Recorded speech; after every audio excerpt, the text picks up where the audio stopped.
Konflik yang terjadi antara Nikita Mirzani dan putri sulungnya, Loli, terus menjadi perbincangan hangat di kalangan publik.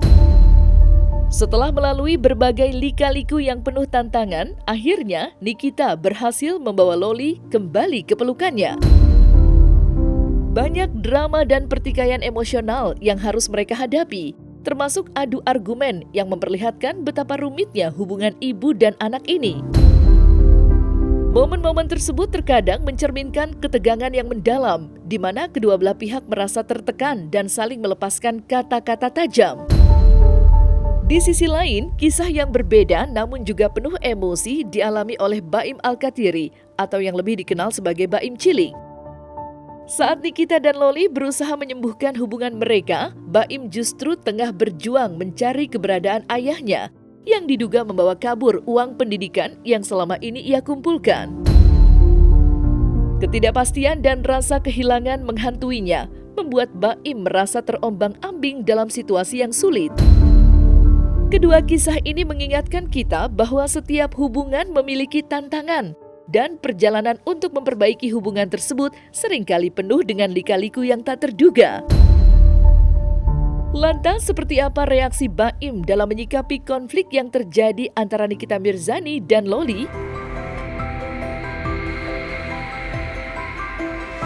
Nggak iri sih, makanya kalau Loli mah kayak gimana ya? Aku no komen deh, mau aku bilang nyanyain juga ya udah jelas dia nyanyain ya. Mungkin dia punya alasannya sendiri ya kan.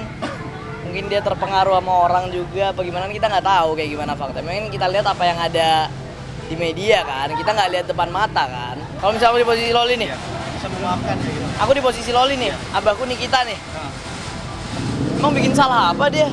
Nikita bikin salah apa ya? Kan kita nggak tahu ya, mungkin Lolinya gimana kan ya. Ya kalau aku jadi Loli, aku hidup seenak-enaknya, udah nggak ada yang lebih enak dari aku hidup ya. Iya dong. Ya dia menyanyiakan itu, ya nggak apa-apa. Tapi kan sekarang aku udah balik sama mamanya kan. Iya, hari ini Bagus. dijemput gitu. Iya. Jujur aku aku nggak tega sih. Kayak aku malamnya tuh aku ngikutin banget by the way berita dia.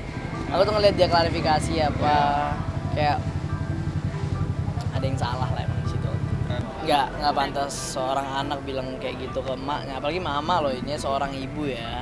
Kayak aku di situ kayak, tapi aku mau marah ke dia nggak bisa karena ini orang kayak udah nggak ada, kayak udah apa ya, kayak udah nggak, sorry tuh saya nih nggak waras. Bukan apa itu yang aku lihat loh ya. Dan aku jamin semua orang berpendapat sama aku. Makanya aku bukannya marah ketika dia bilang gitu ke emaknya sendiri, mungkin dia punya alasannya. Aku malah kasihan sama dia. Jadi dia itu menyanyiakan banget itu. Banyak yang ingin kuliah seperti lo. Iya loh, nggak semua orang bisa dapat kesempatan kayak gitu. Dia udah punya kesempatan kayak gitu, dibuang aja kayak gitu. Mau dibuang sia-sia aja. Pastilah, itu pasti dia bakal menyesal. Tapi Nikita Mirzani seorang ibu yang hebat banget ya. Dia bisa, walaupun dia di media bilang gitu, buktinya sekarang dia bisa narik anaknya lagi, bisa ngambil Loli lagi, itu hebat sih. Makanya kita tuh sosok ibu yang nggak ada lah. Aku kalau punya anak kayak gitu, aku gantung udah, aku buang jauh-jauh dan nah.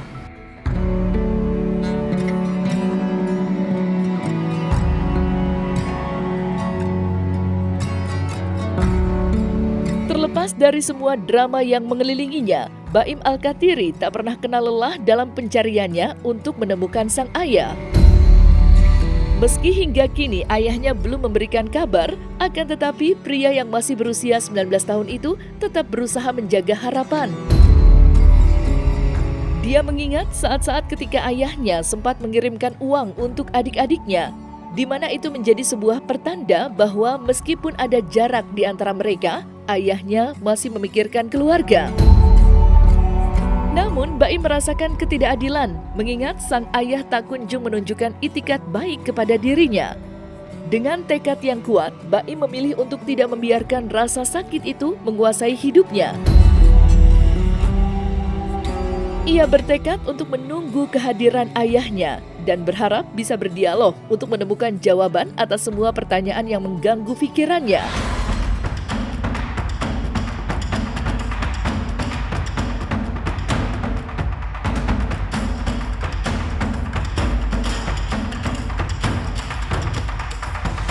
Sementara ini jujur masih belum ada respon sama sekali dari beliau ya kan. Cuman beliau sempat ada itikat baik, bukan ke aku ya, cuman ke adik-adik diriku.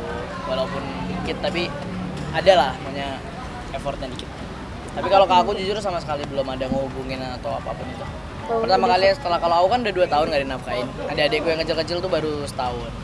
Mereka baru setahun gak dinafkain dari 2023. Ya waktu itu cuma buat adik-adik, punya buat anak-anak. Ya aku nggak, itu buat adik-adik gue yang kecil-kecil juga. Makanya kayak aku dikabarin sama mama tiriku juga itu. Tapi ya nggak apa-apa, menurutku itu sebuah itikat baik. Tapi masalahnya, aku kan nggak ikut masalahnya dia sama, iya nggak tahu masalah dia sama siapa aja ya.